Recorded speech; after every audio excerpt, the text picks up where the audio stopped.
Hi everyone, it's James here from Pro Tools Expert. We are at NAMM 2018, Day 2. You joined me on the Apogee booth, and I'm with Brad, who is going to talk about the new, and I'll get this right, DualPath Effects Rack. That's right. Thank you for being here. We're really excited about this. So at Apogee, in addition to making great hardware, one of our core missions is to make it simple, make it easy to record high quality audio no matter where you are. We have a wide product portfolio that really supports that. And in keeping in that spirit, we're always sort of looking for ways to improve people's workflow while recording. And so for a long time, people have asked us, what about DSP plugins? I want to record with plugins. And we said, you know what? Your computer has never been more powerful. However, we hear you. We understand that while tracking, you need to be at a low buffer setting if you want to do that. So if you're trying to overdub while tracking with plugins, that could sometimes be problematic. So we said we want to come up with a solution that's not the same as what everyone else is doing, but something different. So enter the DualPath Effects Rack, which we're previewing here. So the DualPath Effects Rack is specifically for the Element Series Thunderbolt interfaces and Ensemble Thunderbolt. So anyone that owns these products can use these plugins. Now, they are DSP-based plugins that can also run natively on your Mac.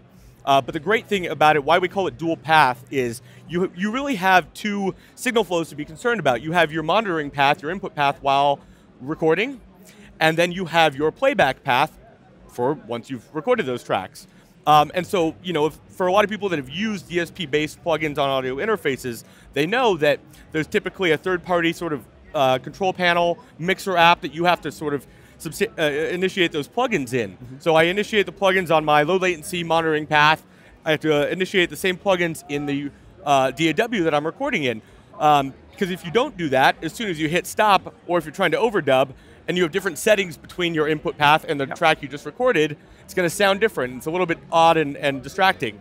So, but one of the biggest limitations and weaknesses of those workflows that we identified, and customers would often tell us is, hey, I just made a setting change on the EQ plugin I was running in my monitoring path. I have to now save that as a preset and load it into the DAW, and everything is just sort of out of sync, and it's kind of a convoluted workflow. If they wanted to print with the plugins, that's one thing, but not everyone, myself included, wants to print with plugins. I just want to use them while tracking. So we said, you know what? We're gonna solve that problem. We're gonna make both of those paths controlled and synced together by one plugin instance. So what we're gonna look at here on the screen, you'll see that I have the DualPath Effects Rack open here in a Logic session, and we have the EQ, the compressor, and de-esser. Really, those are the three essential things you need while recording, and you need to run sort of in line with your audio track. Reverb is done as a separate aux bus. You don't need to offload that from your computer, because if there's a time delay at all, it doesn't really matter that much because it's the reverb. Yeah, exactly. You get it. So what I'm going to show you here is kind of what's actually happening behind the scenes to an end user. The great part is they never even need to think about this, because as soon as they initiate this plugin in Logic, or their DAW, whichever it is. And it is just a normal aux input. Exactly, and a normal plugin, just like any other effects would be in your DAW. So I load it up here, and what's actually happening in the background is an Apogee Control, our low latency mixer app. You'll see it's the exact same plugin. And lo and behold, I make a setting change in one, it's reflected in the other. So again, you never need to think about the fact that this is happening, it just always is. All you need to know is I put an EQ plugin on the track I was recording, made some adjustments, and now I'm recording with plugins in real time without any latency. So what's great about this too is, we're not trying to overcomplicate it. We're going to give away a suite of 5 plugins to everyone who owns an Ensemble or an Element series. So we're going to have 5 plugins. There's going to be a vintage EQ, a modern EQ, a vintage compressor, a modern compressor, and a de-esser plugin. Those are it.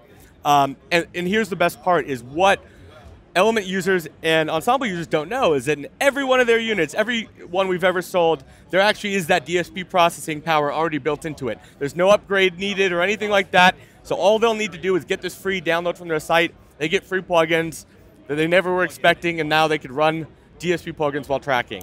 Okay, so when is this liable to hit the streets? It's going to be expected around spring of this year, 2018. But what we have is a sign-up form on our site. For anyone interested, they will be the first to know when it's coming out, and any other important details. They just need to sign up on apogeedigital.com, and they'll learn more. Brad, thank you so much. Thank you. Great stuff. I look forward to trying it out. Awesome. My name's James Ivey, and I'll see you again very soon for some more NAMM 2018 action.